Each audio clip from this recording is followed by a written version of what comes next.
things.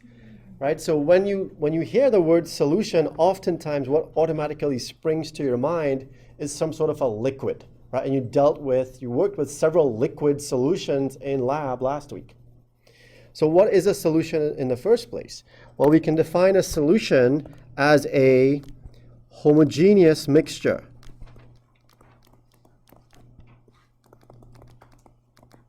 of two or more substances.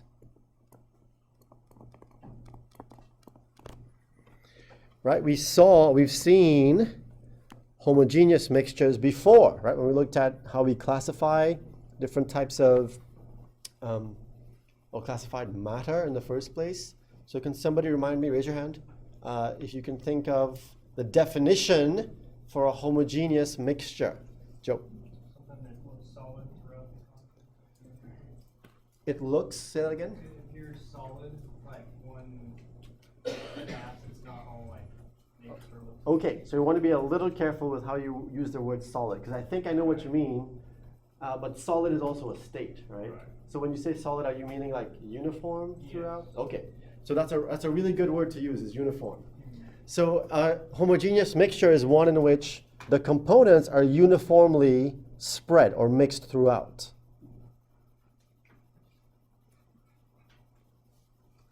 Are the components of a mixture chemically combined? No. Or do they just share the same physical space? And they're just right next to each other? I thought that was They're- homogeneous chemical mixture. They're just You can't tell them apart. a mixture, right? By definition, It's not a chemical. it's not they're not chemically combined, right? They're just the components are right next to each other. They're not chemically combined. They're just spread or dispersed evenly throughout. With your solution, right, a homogeneous mixture of two or more substances, what we're going to see is that there are two main parts to a mixture. We're going to have something called the solvent, right? And then we're also going to have one or more of these other things called solute. So the S there right after solute doesn't mean solid. It just means either one or multiple solutes, right? So we're going to have a solvent and a solute or solutes. Both of those together now make up our solution. Right? Solute plus solvent equals solution. What's the difference between the solute and the solvent? Well, the difference has to do with the relative amounts of those things. So the solute is the component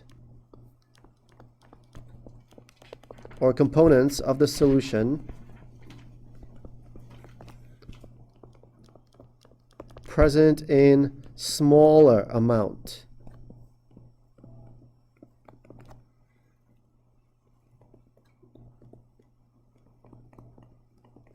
Whereas the solvent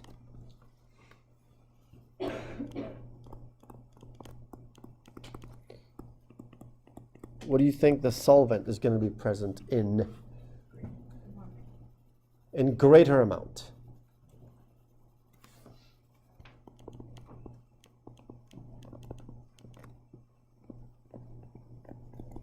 So for example, if we have a container, and let's just make it a fancy container, we'll call it a beaker, and we put in here some water. We'll make it fancy water, so we'll call it dihydrogen monoxide, which is just a chemical name for water, right, if you name it, according to the covalent nomenclature, so H2O. All right, and we add in maybe just a pinch of just regular old salt in here, so or a dash or a splat or a scope, whatever your unit of measure, and you stir it up and you make your salt water solution.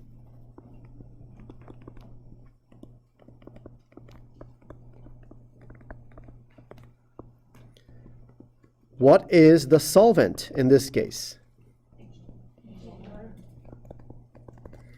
Right, so the solvent here is a thing present in greater amount, which is the H2O. And by the way, water is a very, very, very common solvent. You find it all over the place, right? Around you, in you. Whereas the solute now would be what? Would be the salt. Right, we didn't say what type of salt it was, but one would assume that it's sodium chloride. It doesn't have to be sodium chloride. It could be any salt that we put in there.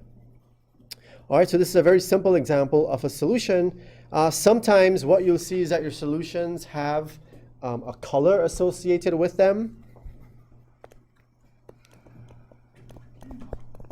So sometimes the solute impart color to the solution. Not always, but sometimes they do. Keep in mind, though, that even though there's a color associated with the solution, you can't physically see the solute.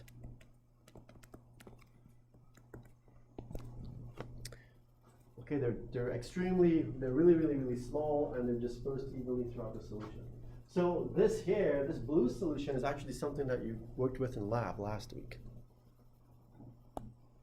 Do you remember working with a light blue colored solution? Do you remember what the name of it was?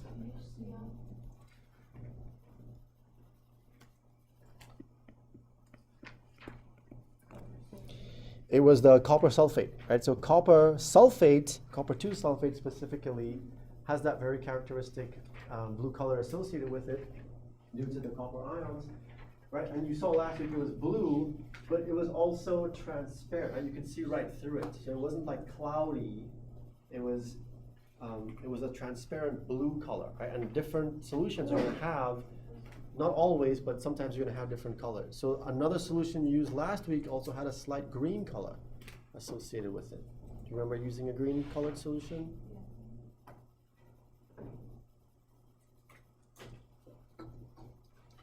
I remember you using a green colored solution, also a blue solution as well. All right, so the last thing I want to mention here before we end for today is what I mentioned at the very beginning, right? Which was normally when you think of solutions, you think of liquids, right? Things that are in the liquid phase. When we just talked about dissolving a solid in a liquid, like sodium chloride, regular table salt dissolved in water, which is our solvent. But we can also have different types of solutes dissolved in that liquid. So for example, right, every sort of carbonated beverage that you drink, your Dr. Pepper or your Coca-Cola, whatever, has carbon dioxide, CO2, as the solute dissolved in the water. So it's a gas dissolved in a liquid. Right, and the bubbles that you see, right, those are the bubbles of CO2. You may not think about this, but the air around you is also a solution. Right? It's a homogeneous mixture of lots of different gases. The main component, though, of the gas around you, of the air around you, is actually nitrogen. Right? About 78% of the air around you is N2, which makes nitrogen the solvent of air.